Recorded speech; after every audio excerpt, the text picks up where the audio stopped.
All right, so when I got that bike, you were like, why would you get an old piece of crap like that when you have a DRZ400, which has like way newer technology and is a way better bike? Yeah. Yeah. Now, what do you think of it?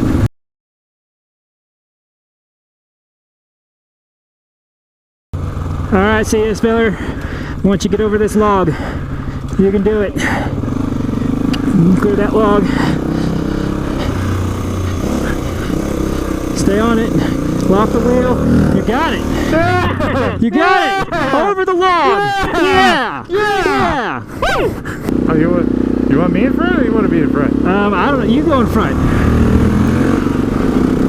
Because we got to do a video.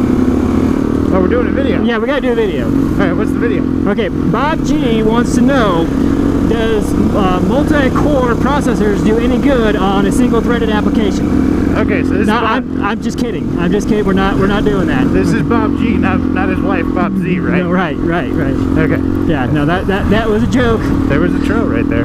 Just saying. And you know, I had to say real quickly that was a joke, otherwise everybody would have just shut the video off. Oh, dude. I don't even have to try to loft the front wheel on this. Oh, this is good. That, you can really tell with that bumper carb. Yeah. I can really tell. Yeah, I agree. I didn't ride the old carb too much and I didn't tune it up. So I'm not going to say like the old carb is just like way worse than the bumper carb. I don't know that. No, but I can just, after riding a carbureted bike for so long, yeah, I can tell. Yeah. Like the power is fast. Yeah.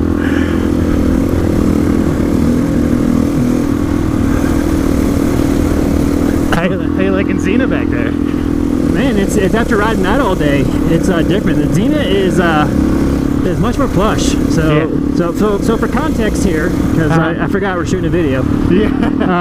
Yeah.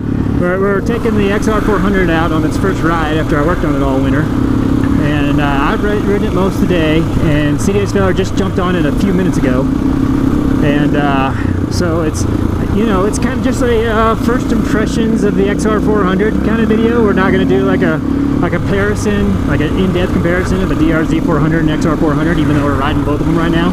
Nah, because we don't have enough experience on the XR. Yeah, exactly. We need to ride that one for like a month or two, and then we'll make that video. So if you want to see that video, just subscribe. You'll get it eventually. Oh yeah. Hey, you know one thing? Yeah. I do not feel like a circus bear at all. Really? No, I don't feel like a circus bear. Interesting. It feels, the frame on this feels good. Huh. Yeah, I guess you don't really look like a circus bear either. Seriously, I looked and felt like a circus bear on the WR250R. Yeah, that one, the pegs are kind of close to the handlebars. Yeah. Yeah. That's if this was my bike, the first thing that I would do would be get pegs and get a new brake lever. Yeah, well that's all easy stuff. It has nothing to do with whether or not somebody should get an XR400 or something. No, it has nothing to do with rideability. It's just the two things that I have noticed. Yeah, but those things are like any bike you get. Those are the things you want to do. Right. Yeah, that has nothing to do with an XR400. No, it has nothing to do with an XR400. I forgot we were supposed to be talking about XR400. Yeah. Stay on topic. Stay on topic. Okay, so in terms of it being an XR400, yeah, it's excellent. Yes. You look like you're having fun.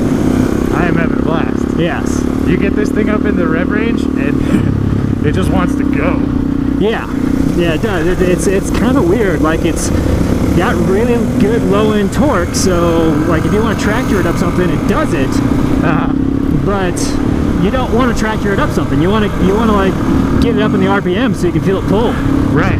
And yeah, it's weird. So my problem with it today has been compared to my other bikes, like the first gear seems really tall, and so I was lugging up things. It wasn't stalling. It was just lugging up things just fine. It was plenty capable. Hang on, I'm wrecking your bike right now. What'd you do? I just hit that corner too. I don't know. I just hit the corner, hit my brakes going to that corner, and just kind of like stopped turning. Yeah. So, anyways, I kind of felt like I was always in too tall of a gear, even though I was in first gear. Yeah. but I wasn't stalling or anything like that. I just either need to get used to it lugging, or I need to just get a shorter gear on there, or get used to going faster up stuff. All right, I'm gonna take her up a little bit. Okay.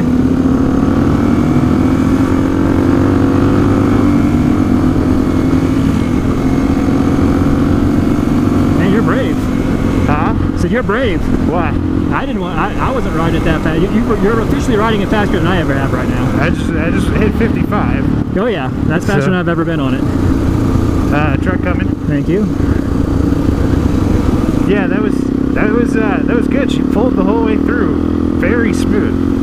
Yes, I did notice that carburetor, the pumper carb, is much smoother than the old carb. It's like the other one, it was like felt asthmatic. Yeah. And that one does not. It just feels smooth. I might not be in low enough of a gear to be doing all that.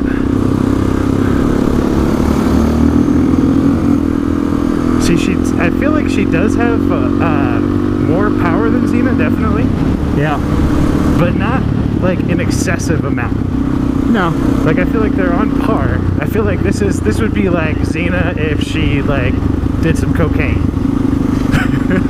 Yeah, definitely. I would say to me the XR400 kind of feels like a DRZ400. Actually, it doesn't feel anything like a DRZ400 to me. It feels like a totally different bike. Yeah, it feels like a different. I'm just comparing power. I'm not comparing like the feel of the bike at all. Yeah, but even the power feels totally different. Like the torque is in a different place. Right. Yeah.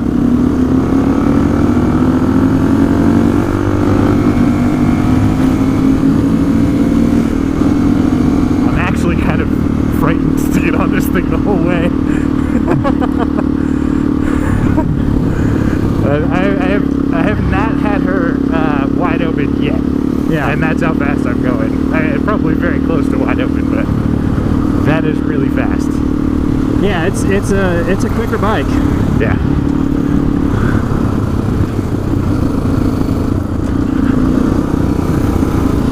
She's a fun little bike, I'll tell you that. Yeah.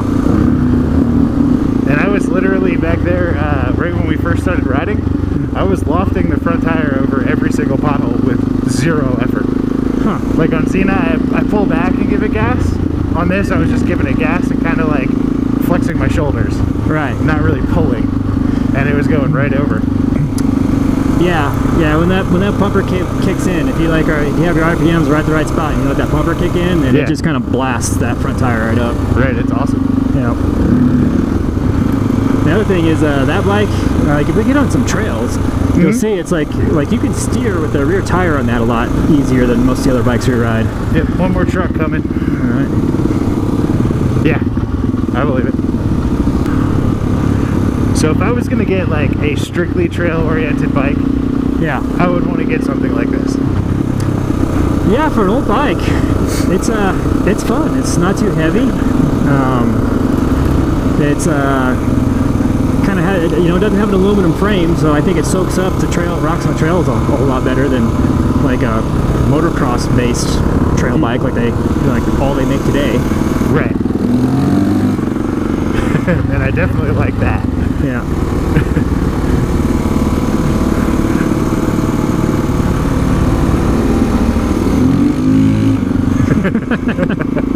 Need to get over into the looser stuff to do that, but that's fun.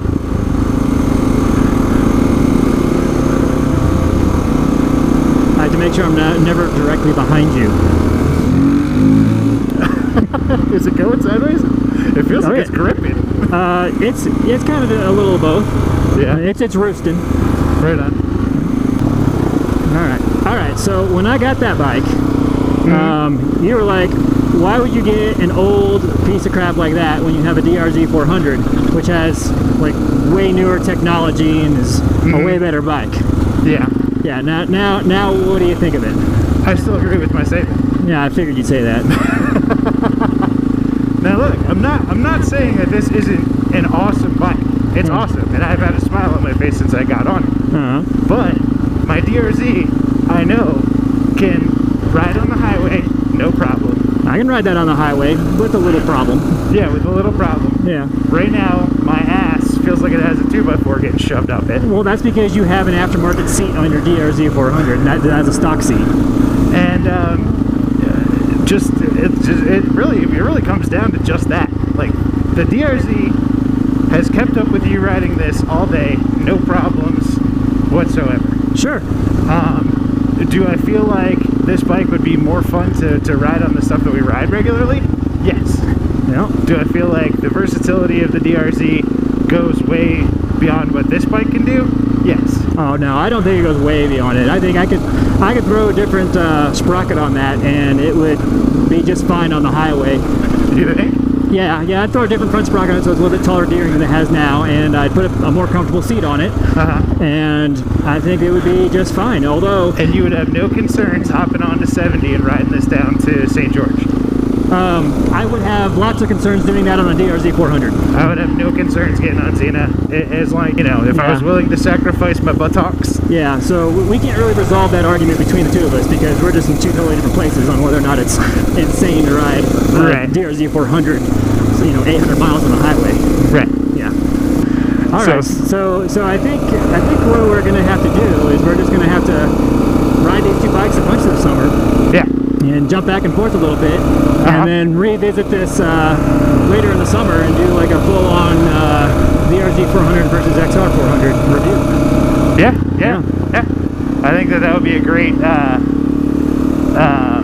like, actual dual sport versus like forced dual sport video.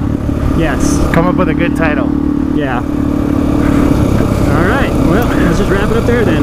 Alrighty. Now have a good week. Over and out. Whee! Thanks for watching the video. Be sure to like, subscribe, and share. Those actions go a long way to helping me out and to encouraging me to make more videos. Y'all have a good week. Over and out.